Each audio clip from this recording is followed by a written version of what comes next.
Welcome back to another edition of Devout Deism. I am David Robertson. Thank you so much for taking the time out of your life to watch the videos and to explore information.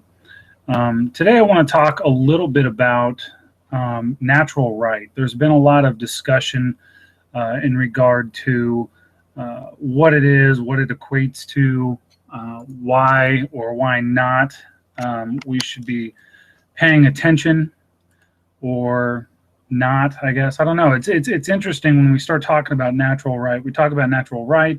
We have to talk about politics, and that's an unfortunate situation when you really kind of dig into it for a lot of different reasons.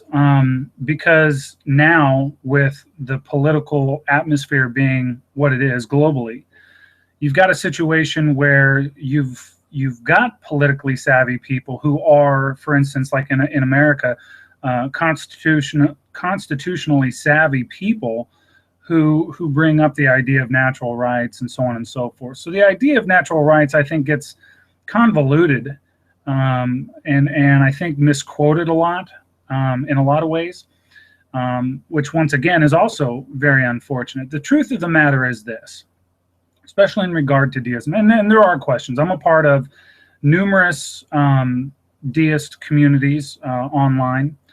And it's funny because, you know, we have to talk about natural rights. Natural rights are an extension of natural law. And this is just how it is. And it's not to say that you have to be politically oriented toward that. You can be whatever you want. That's the beauty of deism. That's one of the things that I love about deism, is that whatever your philosophy is, you can adhere to that. I mean, it's about thought, it's about ideas, and what somebody's perspective is, even my own, doesn't necessarily have to be the perspective of somebody else. And so, you know, there's a lot of mutual respect. Now, with that being said, within the deist communities, because they are growing for some reason, there are a lot of I don't know how else to say this other than messages that are other than truth. People who have a preconceived notion about what deism is, but having never really read or understanding the foundation of deism. It's very similar in the idea that it'd be very difficult to swear to uphold and defend something you fundamentally don't understand. Sure, you can do it, but maybe your heart's not going to be in it, and maybe your general understanding of your oath or what have you isn't going to be as solid as, say, somebody who well understands the foundation with which they have pledged their allegiance or swore their oath or what have you. So when we talk about deism, one of the things that we also have to understand is, again, deism is about natural law. It's about nature, right? So we look at nature, we understand natural law, if you want to go as far as to call it God law, you know, basic physics, the natural world is our evidence, correct? So when we're doing it this way, we have to include natural law. But by doing so, you are forcing the idea of natural right. And natural rights are the things that we know to be self-evident.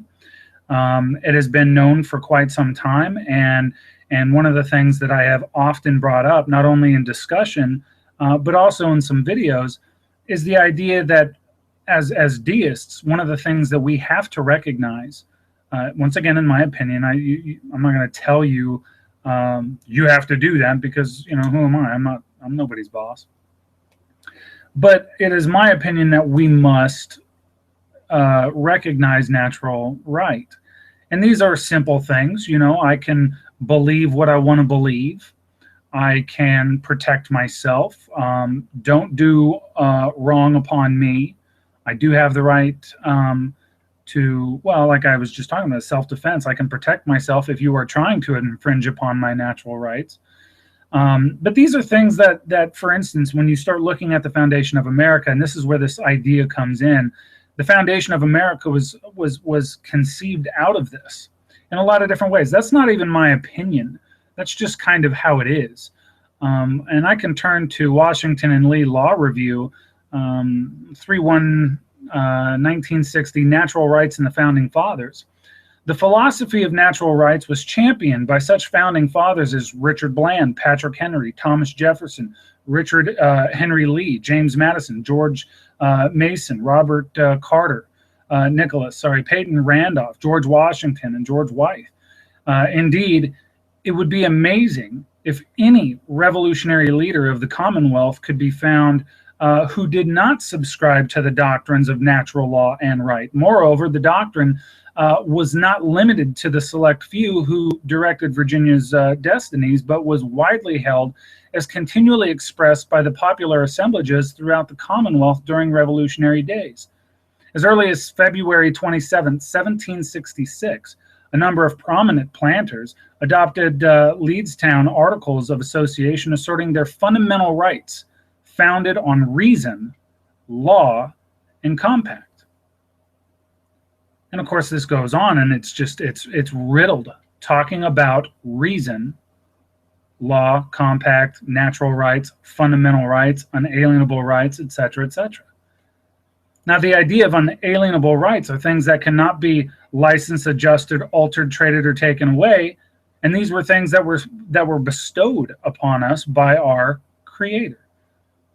These are deist terms in deist context, and once again, natural, unalienable rights, things are bestowed upon us by our Creator. It becomes very easy to see the extension from natural law into natural right. If there is natural law, then there is natural right, just as there are natural governors in regard to physics. So to suggest a political party, I think, is asinine in a lot of ways, because a political party is forced and moved and manipulated by man himself, where the idea of natural right transcends anything that man could really put together. You put together a political party, we could bring in libertarians, for instance. Libertarians are definitely more constitutionally geared, but that doesn't mean that that's what they're founded on or what they base their beliefs out of. So I guess what I'm saying is, in a lot of ways, that, being a deist, formulating our ideas on natural law would, by extension, almost force us in many ways to adhere to the idea of natural right.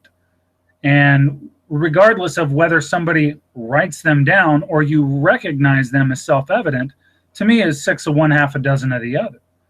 We know that you're not supposed to infringe upon my rights. I don't care, it doesn't matter what it is. You try to attack my family, you try to attack myself, my home, you try to steal my property. It doesn't take somebody writing it down to know that that's wrong. I don't like the way that feels when you attack my family or infringe upon my rights. A lot of these things are self-evident, and the deists who founded the Constitution, the Republic, etc., they knew this, and they simply wrote it down to remind government. See, this is another thing that I think a lot of people forget in regard to American politics, is that the Constitution was written to remind government what they couldn't do to the people.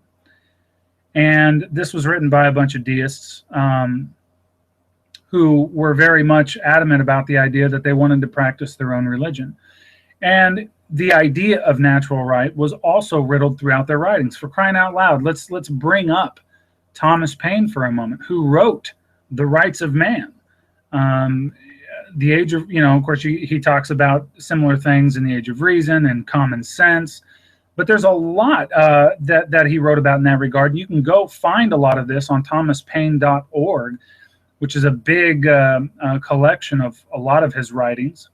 To the citizens of the United States, he has the American Crisis on there, the letter to George Washington, dissertation on the first principles of government, so on and so forth. I mean, it's just amazing. His essays are on there and everything else. Once again, that's thomaspaine.org. And I highly encourage anybody who's interested in learning more about deism. I mean, and it's like this, okay? I don't consider myself a classical deist. I definitely appreciate, obviously you need to, in my opinion, appreciate and have an idea of what some of the earlier forms of deism were, to really fully understand and appreciate what it's evolved into. So a lot of study, I think, goes into that. It should anyway. But again, things that we need to understand are the ideas of sovereign power. I'm going to read you a little bit here. This comes from 1786, Thomas Paine, dissertation on government. Every government, let its form be what it may, contains within itself a principle common to all, which is that of a sovereign power, or a power over which there is no control, and which controls all others. And as it is impossible to construct a form of government in which this power does not exist, so there must of necessity be a place, if it may be so called, for it to exist in. In despotic monarchies, this power is lodged in a single person or sovereign. His will is law, which he declares, alters, or revokes as he pleases, without being accountable to any power for so doing. Therefore, the only modes of redress in countries so governed are by petition or insurrection. And this is the reason we so frequently hear of insurrections in despotic governments. For as there are but two modes of redress, this is one of them. And then it goes on, but there's a couple other things I wanted to read here. In republics, which is what the United States is supposed to be, Article 4, Section 4, such as those established in America, the sovereign power, or the power over which there is no control and which controls all others, remains where nature placed it in the people. For the people in America are the fountain of power. It remains there as a matter of right, recognized in the constitutions of the country and the exercise of its constitutional and legal. This sovereignty is exercised in electing and deputing a certain number of persons to represent and act for the whole, and who, if they do not act right, may be displaced by the same power that placed them there, and others elected and deputed in their stead, and the wrong measures of former representatives corrected and brought right by this means. Therefore, the Republican form and principle leaves no room for insurrection, because it provides and establishes a rightful means in its stead.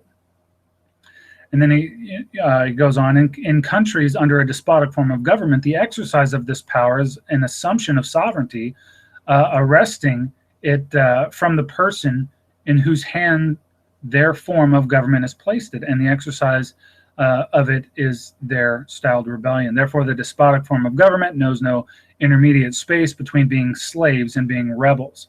And this is also, too, by the way, why our founders, such as Franklin and Jefferson and even Paine, often talked about when a government becomes corrupt and infringes upon these natural rights, it is the duty of the people to do certain things to correct it. And again, if religion is the idea or the religion reserved for the intellectual, then it takes the intellectual to understand the gravity of the contortion or despotic form or the authoritarianism that has taken root. I mean, this is, once again, not my words. I'm trying to translate Old English basically into modern English, but this is where the idea of natural right comes from. Okay, so natural right, these are things that we know to be true. So when they are infringed upon, we need to address them and not just displace them as nothing. And unfortunately, one of the common themes that I have seen here as of late is this idea that, well, but we talk about the rights and that's constitutionalism. And so, no, the Constitution is natural right. It's not the other way around. And we should not be so easy to displace certain fundamental rights and ideas just because of modern association or contortion. And that is, my contention. Once again, just an idea in the world, something to consider. I'm not telling you what to believe or what to think, but I think that as deists, I think in a lot of ways responsible for carrying on deist ideas and principles. It's a really good idea for us to understand, research, look at, some of what our deist predecessors had in mind. One of the things that Thomas Jefferson often spoke of was the idea that we should not contort an idea into our understanding, but to better understand what the intent was of the writer. Now, that's a paraphrase, of course, but that's something that he often spoke of, and I agree with that 100%. We can contort anything into some sort of understanding, or well, it says the right to keep and bear arms. Okay, well, bear arms, like a bear. Of course, he doesn't mean that. The definition during that time was to keep and carry on that on your person. But we contort that. The idea of the law of nations, for instance, has been contorted numerous times since it was first written, and through numerous means, globally. So, but that obviously wasn't the intent. Whatever contortion we create isn't the intent. It's the intent that is important. And I think our natural rights as humans. The idea of deism is to unshackle us from authoritarianism in a lot of ways, be it religious or what have you. So we should also be mindful of the things that we profess that somehow exacerbate authoritarianist ideas. And unfortunately, in a lot of the groups that I have seen, now granted, I should be fair, and a lot of the people who do bring these ideas to the table are brand new deists. They are just now figuring it out. So I think a lot of what I'm saying here probably doesn't apply to people who have been deists for a long time, just to be all fair. And it's not saying, too, and one of the things that I talk about in my book, which I'll bring up here in a minute, is the idea that there is a progression. You figure out that what I've been told my entire life is just not, it's just not working for me. And you study and you learn and you stumble upon deism, and wow, wait a second, this is different. This changes things, and all of a sudden I'm expected to grow and I'm expected to learn. That's awesome. I'm not being told what to believe. I'm being told to explore. This is awesome. Cool. I'm a deist. And that's step one. I understand, and I get that there's a lot of study and a lot of people on the curve. So I guess maybe for everybody, maybe a reminder for the old and a suggestion for the new is to, remember the goal and the task is preservation of the idea, exploration and expansion of the new. These are our duties. These are the things that, that we explore and pass on in a lot of ways.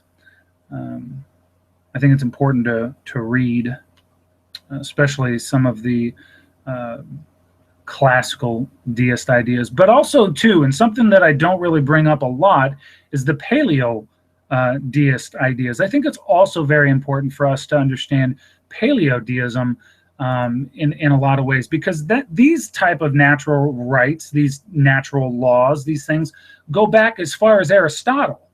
Further, actually, if you really wanted to split hairs.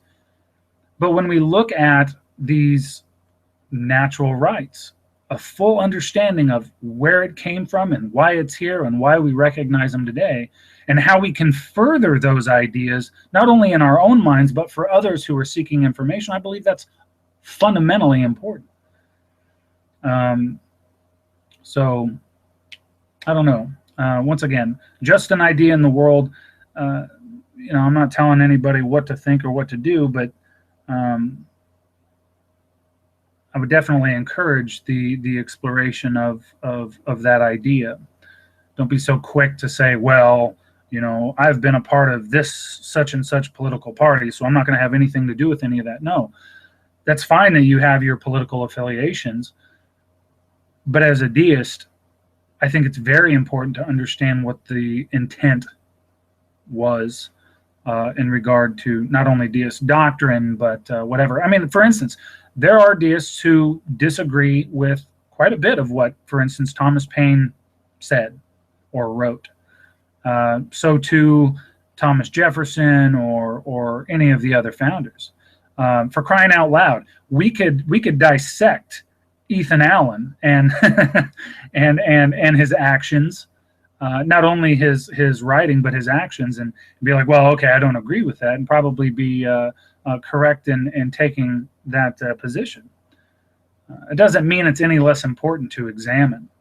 I am on, or I should say, I'm of the belief that it's really good idea to understand the things that we disagree with just as much as it is to understand the things that we do agree with, because you're a lot more level-headed in that regard, and somebody tries to debate you on it, you're a lot more versed, or at least know where to get that information if such a debate ensues. So it's just something to think about. Also, too, I know that there's been a lot of people who have been requesting I do more videos on devout deism. I'm going to try and make a bigger attempt to do it. But your questions, I think, are a big part of that. So if you have questions that you think are video worthy, drop those. I'm going to try and start having, and for those of you who don't know, who are probably going to be watching this afterwards, this is actually a live feed where we do have open chat, and I do see that we've got some people out in the chat room right now, which is good, and some live viewers. So welcome everybody who is watching live and in the chat room. And I'm going to try and have these to where we can have a panel perhaps and have open discussion. If I do that, once again, I'd like to have several different types of deists from different sects, I guess, where we could discuss different ideas and you know, talk about resources and so on and so forth. I think that would be a lot of fun. But and if you are interested in something like that, by all means, reach out, and I will do what I can to facilitate that in the near future. One of the other things that I want to talk about, because there have been so many questions, there's been, and simple questions, some of it's, you know, do deists pray? How do they pray? What about, how do deists feel about other religions? And I'm going to go ahead and say this publicly, even though I'm going to talk about this here in a second. But one of the things that was brought up here recently in one of the groups, excuse me, was how do deists feel about other religions? And of course, I can't speak for everybody. I can only speak for me and my experience and my research. But one of the things that I found very interesting and very valid is that deists overall and in general and for some time value a very diverse religious field. Now, for those of you who are new to deism, that may seem like a shock. Well, why? You reject revealed religion. We reject revealed religion, again, for the most part, for ourselves. If that's right for you, then that's right for you, and that's awesome. If that's what makes you happy, your own enlightenment and your fulfillment, that's something that comes from within, and we're glad that you have that. But a really neat byproduct of having a very diverse religious field is that it creates questions. You know, your ideas are obviously, let's say, for instance, you know, a Christian or a Muslim or whatever stumbles upon deism, they're going to have tons of questions. And not only does that make us better as deists, because we are going to be the ones that answer it, it's going to make us better because we're going to be forced to learn. The best way to learn is to teach. But, you know, these questions will arise not only in yourself, but also in them. Wait a second, what is this thing that I keep hearing about? What about this and what about that? You're going to be forced to answer a lot of questions, and they're going to be forced to answer a lot of questions for themselves, and maybe somewhere down the line spring a question that none of us have ever heard before. And to me, I find tremendous value in questions that we have never heard. But anyway, so talking about the different questions, I've had questions about how did I find deism, general questions about whether or not deists recruit, why we don't recruit, things of that nature, just a bunch of different things. Plus, I was also, I would say, challenged to publish the Trinian Contradictions, for those of you who don't know. Anyway, so I did it. I put together a book. Oh, and I went ahead, just for the sake of doing it, clearly defined neo-deism, because there, for some reason, has been a, I guess, request to do so. But I went ahead and wrote a book, And hopefully, for those of you who are interested and need some of these general questions answered, or just want to peruse maybe a different idea, or would like to challenge yourself in regard to the Trinity and Contradictions, you can pick up Reason, Religion, and the Trinity and Contradictions. It's a small book, short book, but it does answer some of those questions, and once again does have the Trinity and Contradictions in whole. It has been refined and simplified, so it's easier to understand. I had gotten several emails about the Trinian being a little bit too difficult to understand, which is fine. Everybody's level of understanding is going to be different, and that is okay. I also talk about the founders and the connection to natural rights in here as well. So once again, Reason, Religion, and the Trinity and Contradictions, you can pick that up on Amazon.com if you are interested in that. If you do, be sure to leave a review. But once again, it's not for everybody. This book is probably not going to sit well with classical or even Christian deists, and once again, that's fine. But for those who want or need, I guess, kind of a neo-deist perspective on things, and there's that. There's also an explanation of, a brief explanation, albeit, of paleo-deists, because I know that there has been questions in regard to that, and a lot of different stuff. Anyway, so it's there for you. Take it or leave it, but just trying to share the information as it comes up in a conversational way that I think is easy to understand. But that is what it is. So I'm going to look out here real quick, see if there are any questions or comments that I need to address. Oh, one of the other things that I should talk about too, this comes up a lot, and I think this would be handy for a lot of people, because for deists who have been deists for any period of time, one of the things we often have to contend with is, well, isn't that like Scientology, or isn't that atheism, or isn't that agnosticism or whatever? No. Well, there's some. Once again, it's a really simple, really brief book, but there's also why we are not and shouldn't be confused with things like atheism and so on and so forth. Once again, not to say that we're better or anything like that, but just why we're different. Why you shouldn't confuse deism with Scientology. Just a couple of very basic reasons why we are very different. So, but once again, that's all in there. But anyway, so plan on having more of these. Once again, I know I need to kind of step it up.